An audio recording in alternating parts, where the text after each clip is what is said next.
कक्षा 10वीं के भूगोल में, यानी कि भूगोल का पार्ट 1 में बता दिए हैं। पार्ट 1 में हम लोगों ने देखा संसाधन, उसका महत्व के बारे में। फिर उसमें एक व्यक्ति यानी कि बताए, भूगोलवेत्ता बताए कि संसाधन होते नहीं बनते हैं, जिनका नाम जिमरमैन था। उसके साथ साथ अगर बात करें तो आगे हम लोगों ने देखा उसमें कि उत्पत्ति के आधार पर संसाधन कितने प्रकार के होते हैं और अन्य बातों पर जो है चर्चा हुआ पहला पार्ट में। दूसरा पार्ट में हम लोग देखेंगे, अगर पहला पार्ट देखना है तो डिस्क्रिप्शन के लिंक में जाइए, वहाँ पे आपको पहला पार्ट का जो है लिंक है, उस पर क्लिक करके आप देख सकते हैं पहला पार्ट। दूसरा पार्ट में हम लोग देखेंगे, आपका अध्याय पहला है, पहला अध्याय का नाम है भारत संसाधन उपयोग। इसमें अगर संसाधन के प्रकार के बारे में अभी चर्चा कर रहे हैं तो संसाधन के प्रकार के बारे में हम जब देखेंगे तो आगे आता है स्वामित्व के आधार पे संसाधन का प्रकार। यानी कि स्वामित्व का अर्थ होता है अधिकार, यानी कि किस संसाधन पे किसका अधिकार होगा, उसको हम लोग उसके आधार पर अगर बात करें तो संसाधन के प्रकार के बारे में पढ़ेंगे। तो संसाधन के प्रकार पे जब हम चर्चा करेंगे तो संसाधन का प्रकार में पहला सबसे आता है व्यक्तिगत संसाधन। व्यक्तिगत संसाधन किसे कहेंगे? यानी कि वैसा संसाधन जिसपे किसी खास व्यक्ति या निजी व्यक्ति का अधिकार हो या किसी संस्था का अधिकार हो, यानी कि निजी संस्था या निजी व्यक्ति का अधिकार हो। जैसे कि हमारा अधिकार रहेगा, हमारे घर वाले का अधिकार रहेगा, तो ऐसा जो संसाधन होगा जिसपे निजी व्यक्ति या निजी संस्था का अधिकार होगा, तो ऐसे संसाधन को हम कहेंगे व्यक्तिगत संसाधन, यानी किसी एक व्यक्ति का है, इसमें जो है सबका अधिकार नहीं है। जैसे कि एग्जाम्पल स्वरूप अगर बात करें तो मेरा घर, उस पर मेरा अधिकार है, मेरे माता पिता का अधिकार है। उसके साथ साथ अगर बात करें तो घर हो गया, जमीन हो गया, भूमि का कोई टुकड़ा हो गया जिसपे अधिकार रहेगा, किसी व्यक्ति का है तो कहलाएगा व्यक्तिगत संसाधन, यानी कि व्यक्तिगत संसाधन के अंतर्गत उसको रखेंगे। वहीं जब हम चर्चा करते हैं दूसरा, अगर जैसे कि किसी का घर है, जायदाद है, तो सब जो है एक व्यक्तिगत संसाधन के अंतर्गत आएगा, क्योंकि वो किसी खास व्यक्ति का होता है। वहीं जब हम दूसरा संसाधन का प्रकार में देखेंगे सामुदायिक संसाधन।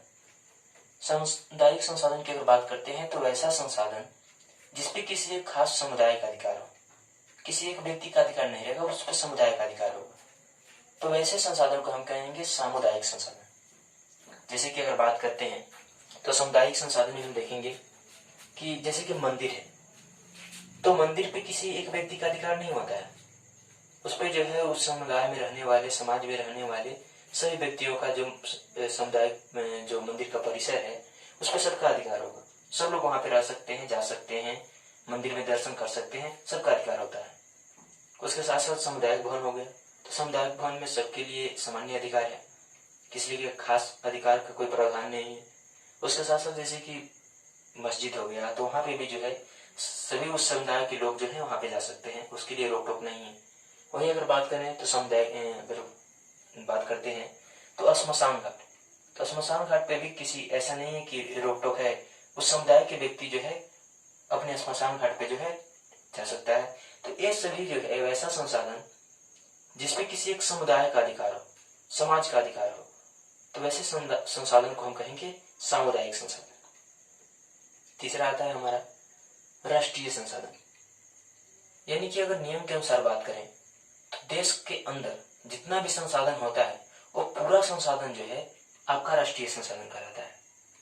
उस पर सरकार जब चाहे किसी भी निजी व्यक्ति के जो संसाधन है उसको अपने अंडर में ले सकता है, यानी कि देश की सीमा के अंदर जितना भी संसाधन है वो सभी संसाधन जो है राष्ट्रीय संसाधन कहलाएंगे।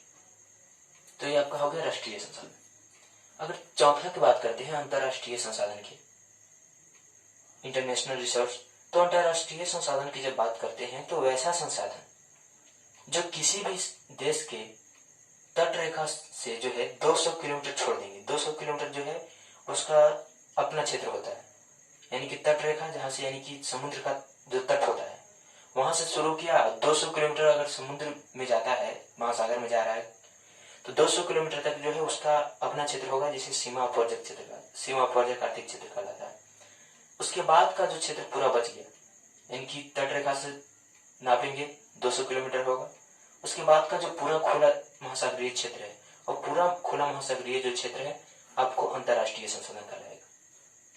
जैसे कि उत्तरी ध्रुव का क्षेत्र हो गया, तो उत्तरी ध्रुव में उत्तरी गोलार्ध के उत्तरी ध्रुव की अगर बात करते हैं तो पूरा संसाधन जो बर्फ से ढका हुआ है वो पूरा जो है अंतरराष्ट्रीय संसाधन के अंतर्गत है। यानी कि वैसा संसाधन जो क्या हो, किसी भी देश के तट रेखा से 200 किलोमीटर तक छोड़कर बाकी खुला महासागरीय भाग क्या है, अंतरराष्ट्रीय संसाधन के अंतर्गत है। उस पर किसी भी देश का अधिकार नहीं होता है, उस पर अंतरराष्ट्रीय संस्था द्वारा उस पर नियंत्रण किया जाता है। जैसे कि अंतरराष्ट्रीय संस्था की बात करें तो सबसे प्रभावी अभी जो है संयुक्त राष्ट्र यूएनओ, यूनाइटेड नेशनल ऑर्गेनाइजेशन।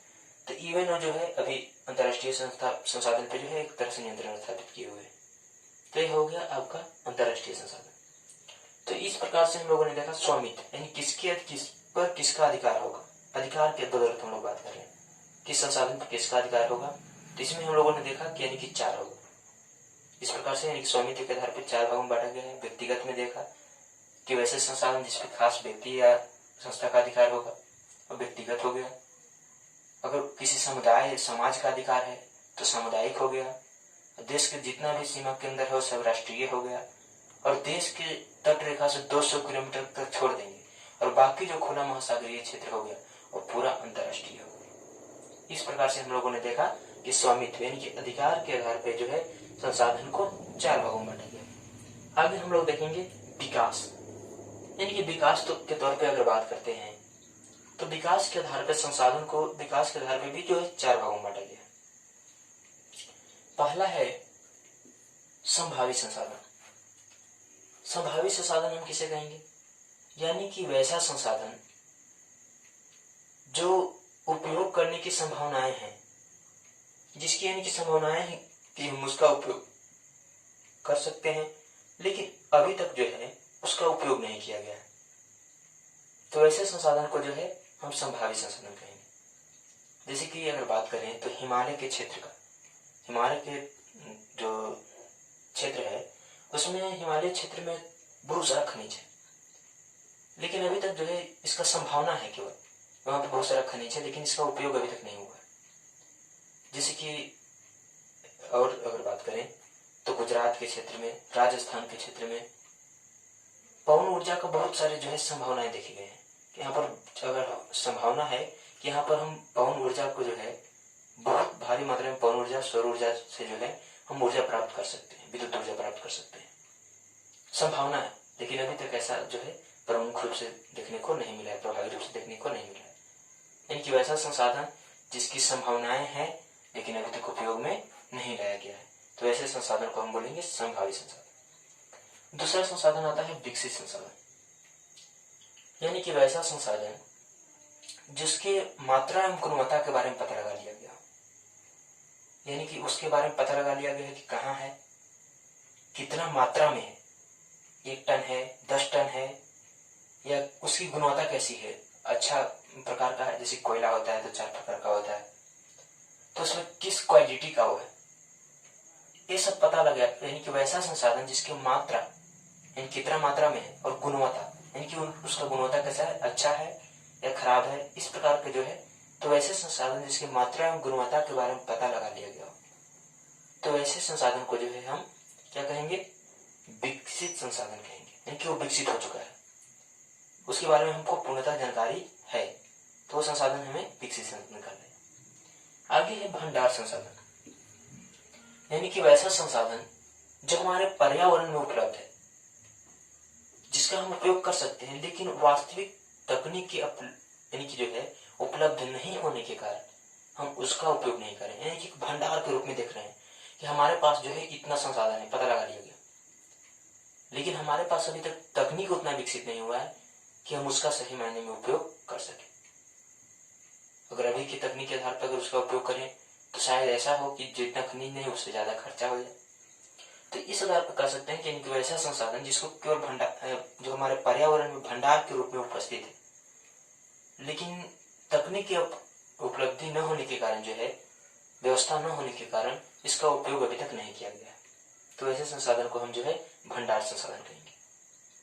आगे हमारा आता है चौथा, अगर चौथा की बात करते हैं तो संचित कोश संसाधन। एक भंडार संसाधन कहे अगर कहें तो अंश है, यानी कि संचित कोश संसाधन में यानी कि वैसा संसाधन जो भंडार संसाधन का ही अंश है, यानी कि उसका ही अंश है, जो संचित एक तरह से करके रखा गया है, समझा गया कि यहाँ पे इतना संसाधन है, और वास्तविक तकनीक के आधार पर जो हमारे पास तकनीक अभी है उसके आधार पर इसका हम उपयोग कर सकते हैं, लेकिन अभी तक इसे उपयोग में लाया गया नहीं है।